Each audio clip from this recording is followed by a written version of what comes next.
Stay for this because I've reached the part in this whole like class consciousness part where I'm just filled with the most impotent rage and like I'm talking that white hot I need to sink my teeth into something and scream kind of rage. Because what do you mean that it never had to be this hard for us? Like, what do you mean in other countries they don't have to spend 20% of their paycheck on groceries? What do you mean in other countries everyone can own homes because they're not paying $2,000 a month in rent, or that their mortgages aren't like their entire paycheck? What do you mean that people in China work one job and they don't even work 40 hours and they can easily afford their life? And then I'm over here working 60 hours a week, just me as a single parent, to like barely make ends meet, and I'm penny pinching every single second, and like there's so much of life that my kid misses out on and that I miss out on because of money and like work and no social support net. And you mean to tell me that it didn't have to be like this? They keep us in these chains on purpose, and it never had to be like this. Like, I did everything right. I went to college. I had to drop out of college to take care of my mom when she was sick because, again, no social services, like, no safety nets. My dad worked his whole life and died and left everything to my mom. My mom was disabled, and she lived on credit, and, like, she barely made ends meet, and she did everything she was supposed to. And I did everything I was supposed to. And it just keeps getting worse. It was never supposed to be like this. And I'm so angry that it is. Because what do you mean? I've spent so much of my life working so hard to scrape by. And it never had to be like that. My suffering was at the expense of someone else becoming wealthy because they could. And I am so angry about this. It can't stay like this. It doesn't have to stay like this. The amount of white people, since we've all gone to Red Note and have made Chinese friends, the amount of white people who are coming back to this app and saying that we're being scammed and, oh my goodness, that we shouldn't be living like this in America. Oh my God. You had to get on a Chinese app to learn that life isn't meant to be hard. And the way that we live life in these United States is difficult as hell because that's by design. These are all manufactured problems. Y'all had to get on an app made by the Chinese to learn that. But when black people were trying to all the white people going on Xiaohongshu and they're like, oh my God, China, they have everything. Their food is cheap. They have good schools, blah, blah, blah, blah, blah. Why don't we have that? Racism. It's because of racism, babe. Yeah. In post-Reconstruction era South, after those traitors lost the Civil War, the South was devastated. This is just an example. The South was devastated, like in every way you could think of. The Northern troops had burned their farmland. They had blown up railroad tracks so you couldn't transport anything. They liberated all the enslaved people. They had burned their houses to the ground, okay? The South was, it was so bad. Northern newspapers were sending down photographers to take photos, to take photographs, and they were going back up north, and the editors and photographers were selling little books to other Northerners, like poverty corn. That's how bad the South was after the Reconstruction era, after the Civil War, or the Reconstruction era. Do you know what white Southerners' primary concern was? Not housing and feeding and clothing their families, not trying to rebuild their economy. No. It was making sure they inflicted massive physical, mental, and economic terror on formerly enslaved people in the South. That was their modus operandi. That was very important to them. More important than rebuilding their economy was harassing black people. And that's just an example of the centuries white people have spent cutting off their own toes just so we don't have anything. But the gag is, now you don't have anything either. We don't have anything, but neither do you. And that's why we don't have nice things. Thank you for coming to my TED Talk. Like, what do you mean in other countries they don't have to spend 20% of their paycheck on groceries? What do you mean in other countries everyone can own homes because they're not paying $2,000 a month in rent, or that their mortgages aren't like their entire paycheck? What do you mean that people in China work one job and they don't even work 40 hours and they can easily afford their life? And then I'm over here working 60 hours a week, just me as a single parent, to like barely make ends meet, and I'm penny pinching every single second, and like there's so much of life that my kid misses out on and that I miss out on. I'm gonna just cut it off right there. Dry up them fucking crocodile tears, Sarah. I don't want to. I don't care. I don't care. You know why I don't care? Because this is white people's fault. This is white people's fault. And now y'all want to boo-hoo and cry because y'all done got on that Chinese app and they done put the Uno reverse card on y'all ass and held up that mirror and told y'all, no, y'all are the brokies. Not us. We not the brokies. It's y'all. And y'all got to face the cold, hard reality that y'all have made this bed and now y'all got to sit in it. No, take accountability. Don't sit here and boo-hoo and cry and get on the TikTok and talk in the internet talking about what are we going to do? What are we going to do? No, what are y'all going to do? Because black people have been telling y'all for fucking decades. We have been protesting. We have been doing everything for all these fucking decades. And y'all have sat back and reaped the rewards thinking y'all was a part of the club because y'all was white. Y'all thought this shit was about race. No, it's always been about class. And y'all were never a part of the club. Y'all make up 60% of this country's population. There's no we, it's y'all. Every minority could vote or go against something that, or go for something that we know is good for the people.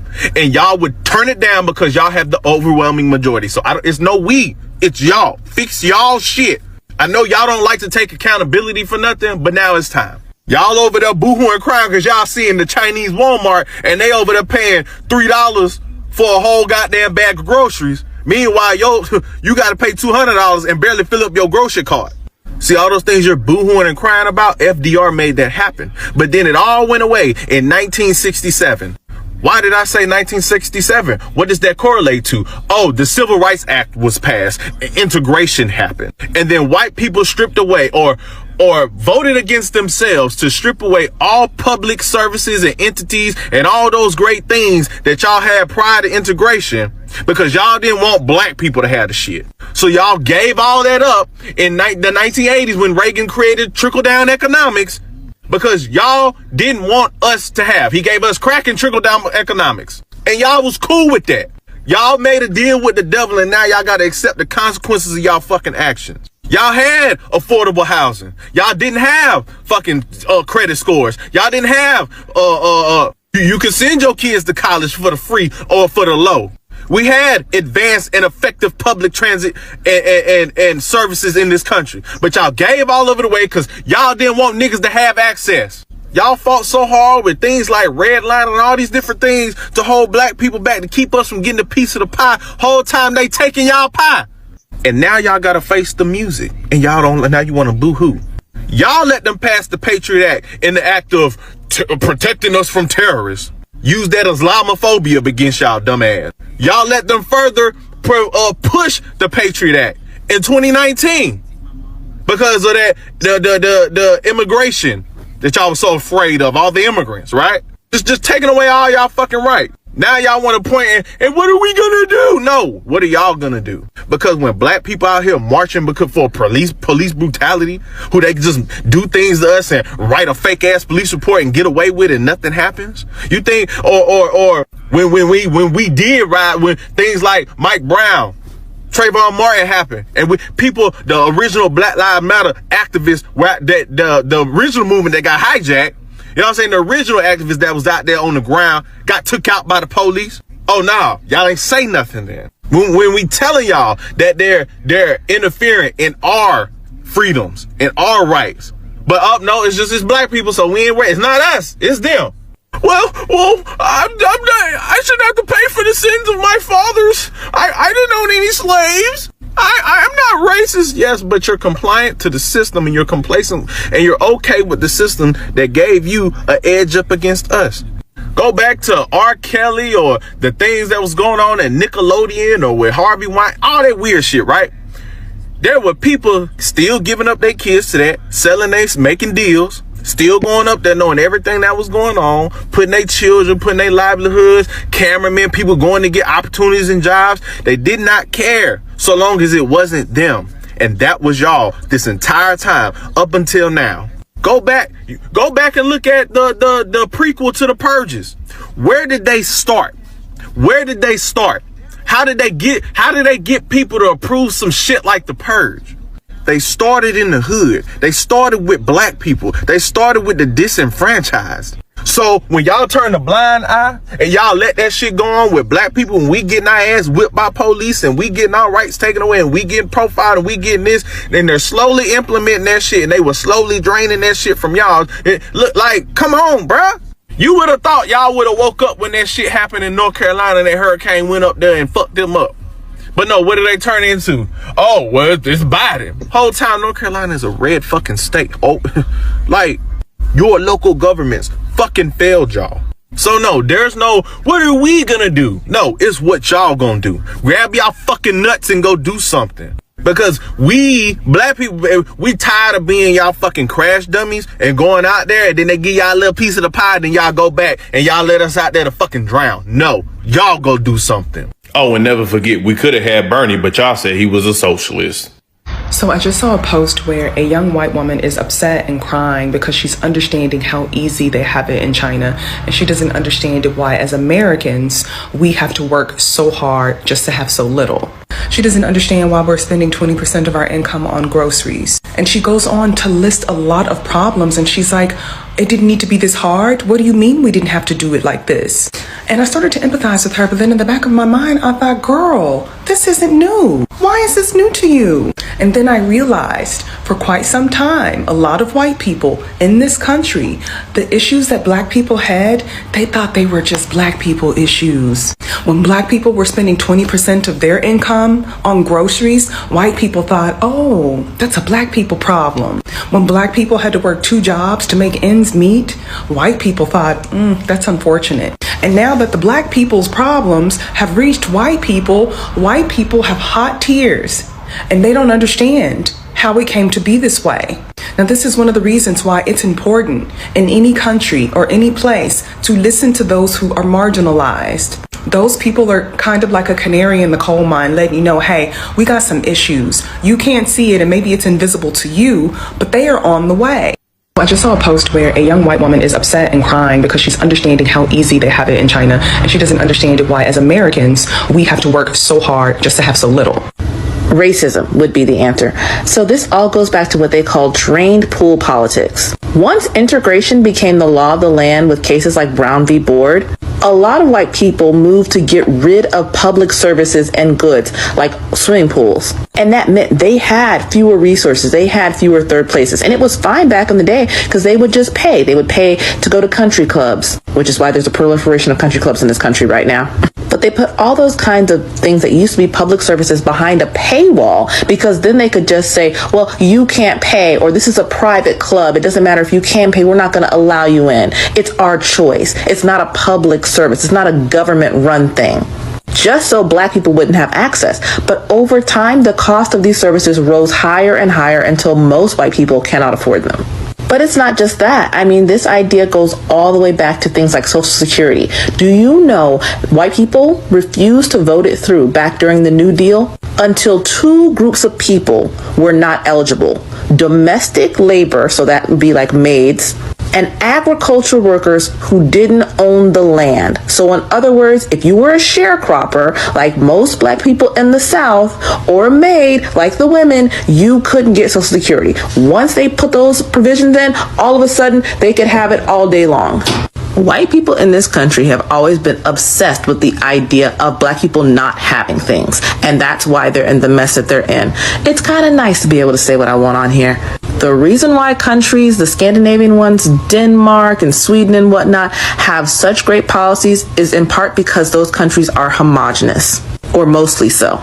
And they're not trying to investigate who's benefiting from the free child care and the universal health care and all that. They are moving on. We could have a great standard of living in this country, but white people are so obsessed, so angry at the idea other people who are not white are going to have that same great standard of living. They would rather live in squalor. It's why the Affordable Health Care Act got gutted. The utter terror that people who don't look like you are going to be able to live decently. What you pay for. I mean, politicians have tried to convince white voters for years. This is in their interest. It was in their interest to not have to pay for these goods and services. And now you fell for it. They convinced you it was communist or socialist to have a decent standard of living, to have the taxes that you pay go to something other than endless war, to actually go towards the maintenance of the nation and making our lives better. But, I hope you enjoy it. Rather than letting everybody have a turn with the ball, you've decided to pop the ball and you're complaining, there's no ball, there's no ball. Indeed, there's not. And if we got a ball tomorrow, and you saw the black people and others playing with it, you'd probably pop it again. So there's a direct correlation. It's not that black problems are just starting to suddenly leak over and affect white people. It's that the intentional negative economic and social policies white people put in place to oppress black people have now rebounded on them. Everything people complain about nowadays. How come there are no more third spaces? How come we don't have anywhere to go but work and school? How come we can't afford property? How come this and how come that? All of those have a direct correlation to post-integration policies and choices. Why is college so expensive? Racism. Black people started going and they raised the tuition out of all scope. It used to be practically free to go to school. How come I can't find a decent job? Racism. The minute black people integrated those unions for the factories that have been operating in this nation for decades, and black people could only be non-unionized workers or just unskilled labor, the minute we finally broke into the unions, that is when they began migrating out of cities like Detroit, first into the South for white cities, and then eventually overseas. You thought you were winning. And the hollowing out of Chicago and Detroit and etc. don't just affect black people. The reverberations of that crisis have affected the entire Midwest, and look at the condition of the Rust Belt today. The hole you dig for somebody else will be the one you fall in. That's literally biblical. If people had focused on trying to get the whole standard of living for the country up, even if they had just focused on their own ends, but not tried to punish anyone else, this whole country would be in a better position today. And now look, I hope this serves as a valuable lesson to you. It probably won't. Because that's why the last election went the way it went. They're still trying to convince you somebody else is to blame for the problems that are self-engineered. And they tried to convince you that by punishing someone else, the mysterious boogeyman stole your cheese. And if you beat him up, if you cut his wages, if you deport him, you'll get your cheese back. It's not true. This learning curve is getting steeper and steeper, though. I am genuinely interested to see what happens on Red Note next. I think this will be the first time a lot of Americans have unfettered, unpropagandized access to so many citizens from a nation we've been taught is bad. That inherently they're doing things wrong and that they're oppressed and we need to help them and save them. This will be the first time a lot of Americans have had that much direct contact. And the puzzle pieces are starting to click into place. This might be the making of something. We will see. That's it. Like and follow for more. As long as you can. I hope it's longer than we think. Hi guys, welcome back to my channel. My name is Furaha. If you're watching me for the first time, thank you so much for stopping by and watching this video to this point. Now guys, if you have not subscribed to my channel, please kindly consider doing that right now before you forget. And guys, I hope that you have also been keeping safe from wherever you're watching me from. It's been a minute since I made a video, and I hope that while I was away, you guys were coping just fine. Now, on today's video, we are talking about white people and the things that they have done as far as voting against their own interest is concerned. Now, we have talked about this countless times, but I still feel that it's not enough and we have not emphasized enough. Now, white people have a tendency of always wanting to vote against their own interest, and then they will come out here and complain about the things that are happening to them. Now, why do I say that? Maybe someone would be wondering why we would actually conclude that they voted against their interest. But it's for obvious reasons that you and I know, that white people during the campaigns, during the elections, black people were all over the place, talking about, we need to be very careful with whoever we vote in, because this is our lives at stake. And the candidates that we have, in as much as some of them felt as though they did not have a very good candidate for that position, but there was always a better evil. Yeah, so yeah, that is what most of the people like to refer to that incident as. There was always a better evil, but white people decided to vote on their own account. Now, here was what they were looking at. Instead of looking at how you are, instead of looking at the person that you're electing, if they will be able to run a country, if they will be able to take care of your interests, if they are going to be able to make sure that the economy remains the same or becomes better, instead of voting in someone that has the interest of citizens, the American citizens at heart, they decided to vote for someone for other reasons. Now, you would be wondering what they voted for. I will tell you for a fact that most Americans, most white people, voted only because they wanted a white person in power. They wanted someone that is going to preserve their white supremacy, someone that is going to preserve their white privilege, someone that is going to favor them when there are opportunities and stuff like that. Now they go ahead and vote for President Trump. He wins the elections. They're happy about it. They celebrate it openly and make videos about it, mocking black people, mocking the people that were against Trump, and all the things that you saw online happening. Now it comes to a situation where now black people gave up, when they talked about not voting for Trump and white people went ahead and did that. They gave up and they backed down and said, whatever, let's see how this works. Now, white people have encountered a few things that they think are deadly, the things that they think are just, the peak of it all. And that is with regards to, maybe, let's say, for example, their inability to afford food. We're talking about white people, white Americans now unable to afford food, unable to afford school fees for their children. Some of them are a paycheck away from getting, out of their houses and becoming homeless. One paycheck away from all these things. Now they're complaining and coming out making videos crying, talking about, we should have listened to black people, we should have listened to the people that were talking us out of voting for Trump, because we did not see this coming and we thought he was a good person, he was going to take care of the interest of white people. Now, you see, that is not the problem. Voting him in was never the problem. The problem is what you were looking for as you elected him. Now, white people, for the most part, they were only concerned about, voting in their kind, their own person who is going to favor them. And they were not thinking about the black people that are going to suffer for it, the black people that are going to have to interact with a racist man that has proven to the whole world countless times that he's actually racist. He doesn't like black people. He does not like anything to do with them. So white people were comfortable with the fact that he was going to do this to black people, to hurt them, to make them feel as if they do not belong to America. And that was okay by them. Yeah, you see, the only problem about this whole situation is the fact that they were willing to sacrifice black people and the people from the other races. They were willing to just make sure that as long as they are fine, every other thing does not matter. And now when problems are coming their way, they're unable to just, take it in and console themselves. They're now crying on videos, regretting their decisions, talking about Trump is not helping them, is not favoring them as much as they thought. And you would be thinking that it's actually not true. But for President Trump, he mentioned that he's a businessman and that he will run America as a businessman. And people thought that it's a joke.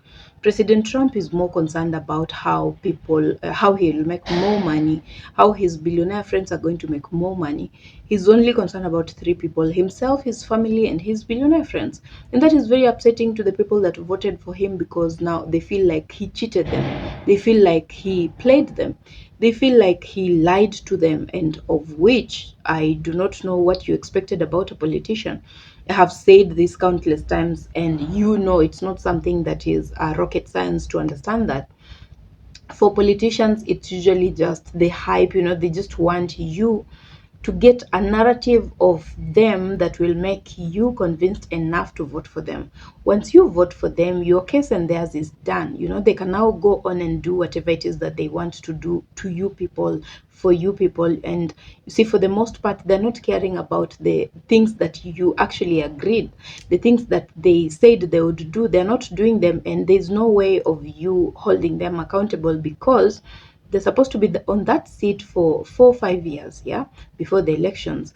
And that's the only time that you get to give your own opinion, to, you know, do these things and actually, you know, make a difference.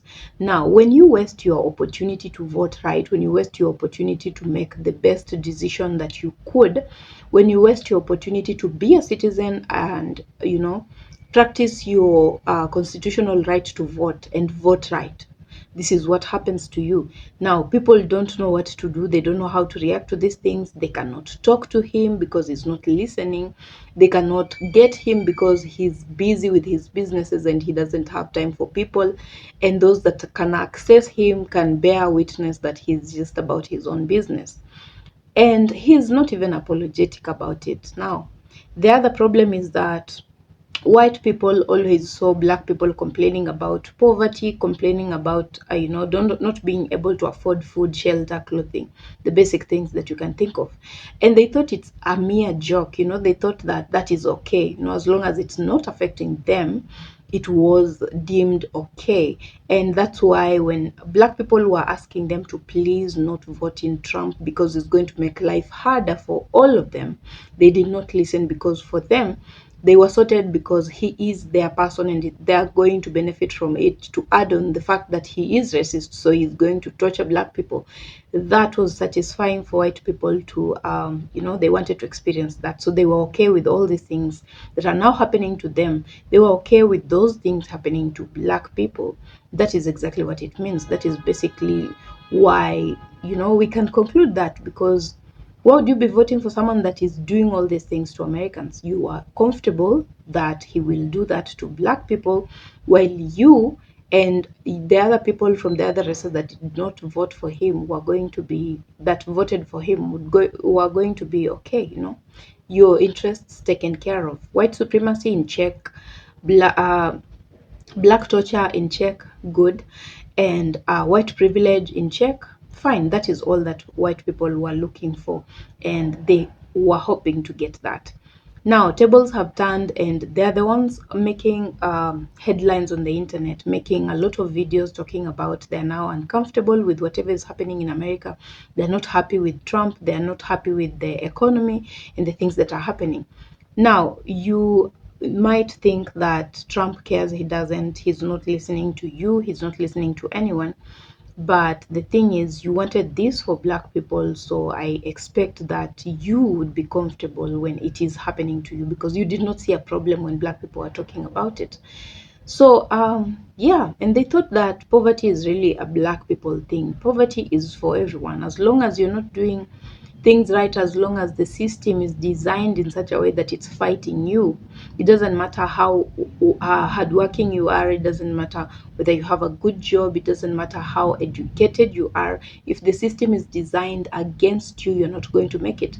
That is what is happening to black people. That is what is happening, for example, in Africa and the other parts of the world. The system is designed to make a few people rich, a few people richer than those, you know, the billionaires, and that's it. And the rest of the people are designed to just be below par. And that is capitalism for you. That is you know, whiteness for you. So guys, I will see you on my next video. If you have not subscribed to my channel, please kindly consider doing that. And if you are a returning subscriber, thank you so much for choosing to be here every other time. I do appreciate each and every one of you for the support that you give my channel, subscribing to the channel, liking the videos, giving it a thumbs up, giving it a super thanks, sharing it, leaving a comment, all that in whatever form or shape that you support me. Thank you so much. I don't take you for granted, and please feel that you're much welcome to be part of this family any day, anytime. So guys, I will see you on my next video. Please remember to take care of yourself, be a brother's keeper, and let's meet on the other video.